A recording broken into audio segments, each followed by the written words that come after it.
आजकल social media में या तो फिर काफ़ी सारे क्रिएटरों के मुँह से काफ़ी सारे न्यूज़ में सुन रहे हो कि जर्मनी के अंदर रिसेशन चल रहा है, जॉब सबकी जा रही है, इन्फ्लेशन आ गया है, नए लोगों को जॉब भी नहीं मिल रही है। आज के वीडियो में मैं यही सारी बात करूँगा कि मेरा इस रिलेटेड क्या ओपिनियन है, क्या ये बात सच में सही है, क्या जर्मनी में सच में सिचुएशन इतनी खराब चल रही है, ये चीज़ जो है आपको हाउस बिल्डिंग के लिए कैसे इफ़ेक्ट करेगी।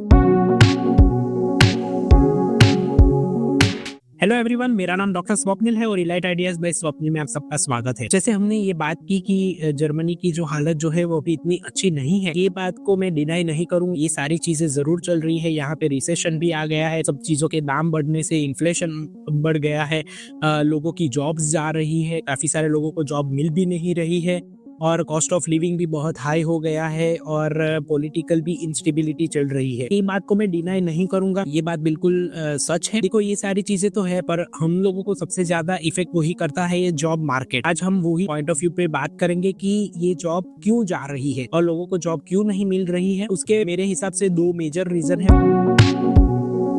फर्स्ट है higher energy cost. Russia Ukraine का वॉर जैसे चल रहा है, उसकी वजह से जर्मनी ने रशिया के ऊपर सैंक्शन लगाए हुए हैं। आज तक जो है जर्मनी रशिया से पूरी इलेक्ट्रिसिटी को जो है और एनर्जी को जो बाई करती थी और काफी सस्ते दामों पे मिलती थी, और उसकी वजह से यहाँ पे काफी सारे बिजनेस और फैक्ट्रीज और प्रोडक्शन जो था, ठीक है, वो यहाँ पे एस्टैब्लिश हुआ था। अभी जैसे हायर एनर्जी कॉस्ट की वजह से ये जो प्रोडक्शन हाउस है, ठीक है, जो सारी कंपनीज है, उनको प्रोडक्शन कॉस्ट काफी बढ़ गया है। उसकी वजह से लेबर कॉस्ट भी बढ़ गया है। इसकी वजह से काफी सारी कंपनीज जो है वो जर्मनी छोड़ के दूसरी कंट्रीज में जाना चाहती है और काफी सारी चली भी गई है, जहाँ पे एनर्जी कॉस्ट जो है उनको थोड़ा लो मिले, प्रोडक्शन का जो प्राइस है वो कम हो। वो कंपनी के चले जाने से जो है वो काफी सारे वर्कर्स की जॉब चली जाती है। काफी सारी बड़ी कंपनीज में जो है वो अपने प्लांट बंद करने का प्लान किया है। फॉर एग्जांपल जैसे कि फोक्सवैगन हो गया, उसकी वजह से भी हजारों लोगों की जॉब मुश्किल में आ गई है। ये बात बिल्कुल सही है कि ये हो रहा है, क्योंकि जैसे मैंने कहा, जितना एनर्जी कॉस्ट बढ़ेगा इतनी प्रोडक्शन कॉस्ट बढ़ने वाली है। इसका इम्पैक्ट जो है वो इकोनॉमी पे भी पड़ता है। इसकी वजह से भी लोगों को जॉब नहीं मिल रही है या तो फिर जॉब उनकी जा रही है। दूसरा रीजन जो है वो है पॉलिटिकल इंस्टेबिलिटी। सब जानते हैं कि जब मैंने पिछले वीडियो में कहा था कि जर्मन पार्लियामेंट जो है वो अभी डिसॉल्व हो गई है। यहाँ पे फरवरी 23 को इलेक्शन होने वाले हैं नए, ठीक है। इलेक्शन होने के बाद भी जो है वो क्या होगा कि फिर पार्टी फॉर्म होगी, फिर नए लॉज बनेंगे, ठीक है। वो पिछली गवर्नमेंट ने जो लॉ बनाए उसमें कितने लॉ रहेंगे, कितने नहीं रहेंगे, वो सब करते करते आधा साल जितना टाइम निकल जाएगा। कंपनीज अभी थोड़ी इनसिक्योरिटी है कि अगर जो नई सरकार आएगी वो क्या पुराने लॉस को रखेगी या नहीं रखेगी, कितनी चीजें उसमें चेंज होगी नहीं होगी। तो उसकी वजह से जो है लोगों ने हायरिंग फ्रीज कर दिया है अभी मोस्ट ऑफ द कंपनीज ने, क्योंकि उनको भी अनश्योर है कि क्या करना है क्या नहीं करना है।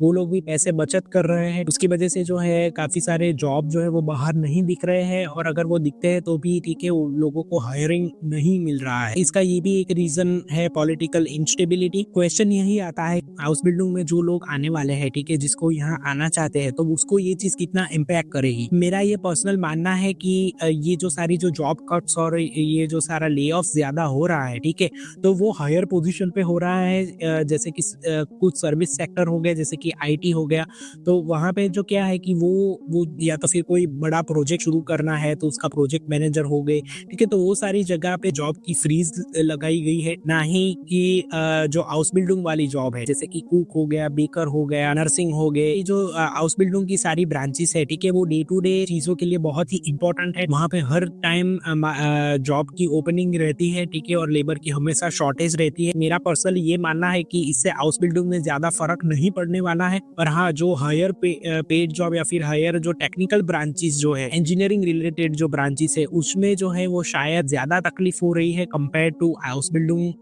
की जो प्रोफेशन है वहां पे। मेरा पर्सनली ऐसा मानना है कि हाँ, हाउस बिल्डिंग वाले जो है वो अपना मोटिवेशन ना छोड़े। हो सकता है कि कुछ कंपनियां जो है वो फॉरेनर्स को अभी हाउस बिल्डिंग के लिए ना भी ले, ठीक है, क्योंकि जैसे मैंने कहा कि नई गवर्नमेंट इमिग्रेशन की भी क्या लॉ बनाएगी अभी तक कुछ श्योर नहीं है, ठीक है। तो कंपनी भी जो है वो थोड़ा डरती है कि किसी को कमिटमेंट देने से पहले 2 बार सोचे। हो सकता है कि पहले जितनी रिक्वायरमेंट होती थी उससे कंपेयर में कम हो जाए, पर ऐसा नहीं है कि वो पूरी तरह से बंद हो जाएगा। आप अपना मोटिवेशन जारी रखिए, अपनी मेहनत जारी रखें।